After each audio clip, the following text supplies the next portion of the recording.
Today I'm going to be talking about Charles Cullen. Charles Cullen was born February 22nd of 1960.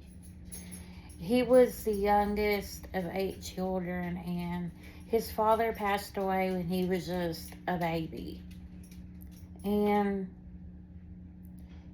his siblings would pick on him, and his sisters, when they would get boyfriends, they would end up picking on him.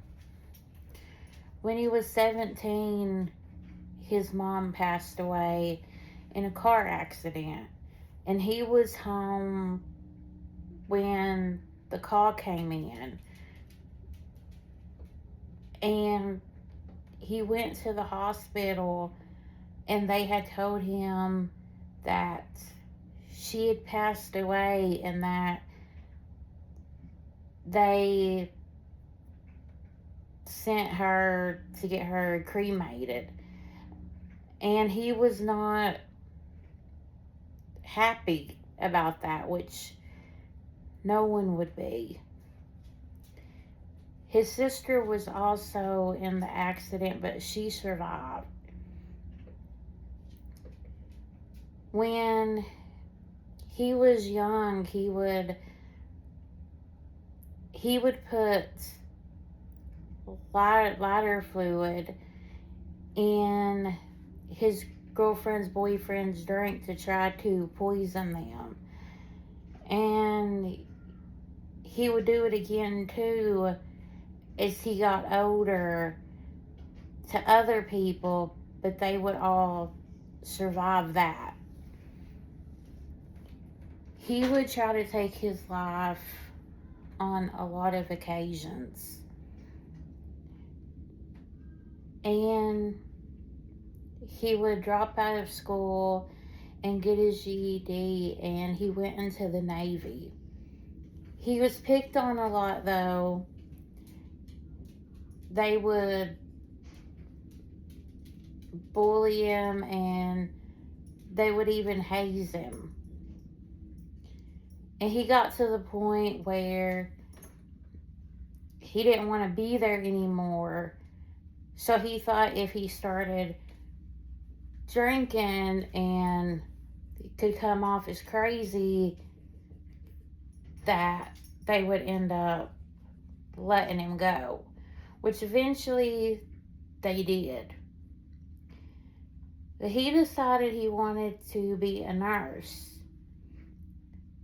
So at the same hospital where his mom passed away would be the first place that he would become a nurse at. Patients, though, under his care would pass away. Patients that shouldn't have, that should have recovered. And he would try to say that he was helping them, that they were suffering. And some was, but most of them were not. So a lot of them were going to make a full recovery.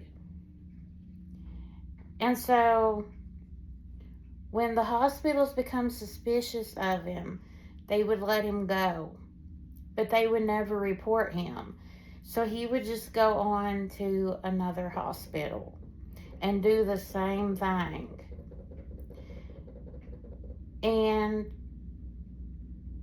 when the same thing happened at that hospital, he would go to another one.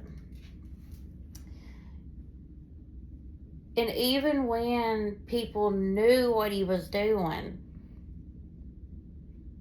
they would not report him because they knew it would be a lawsuit, and they did not want that, so they tried to keep it quiet as to what he was doing.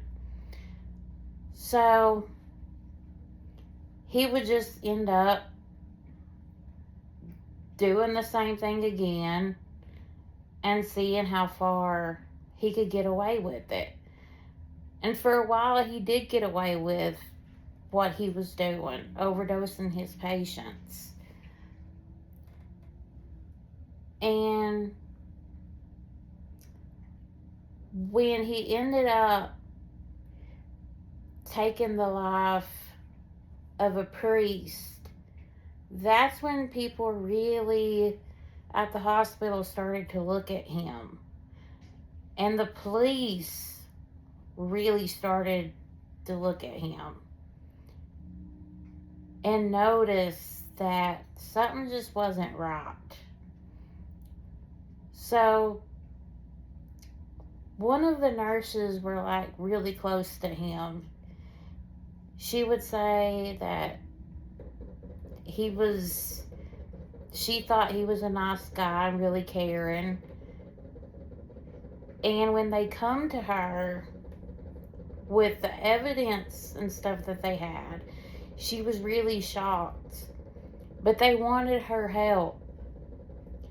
So she wore a wire,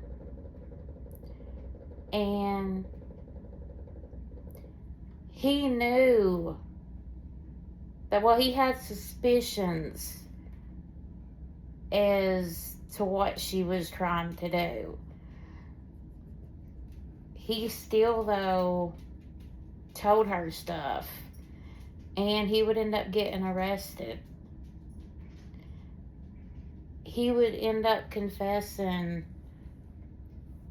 that he took the lives of the patients. And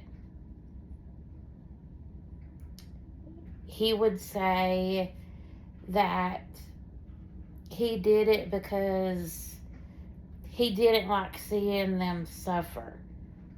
But like I said, some of them were going to make a full recovery.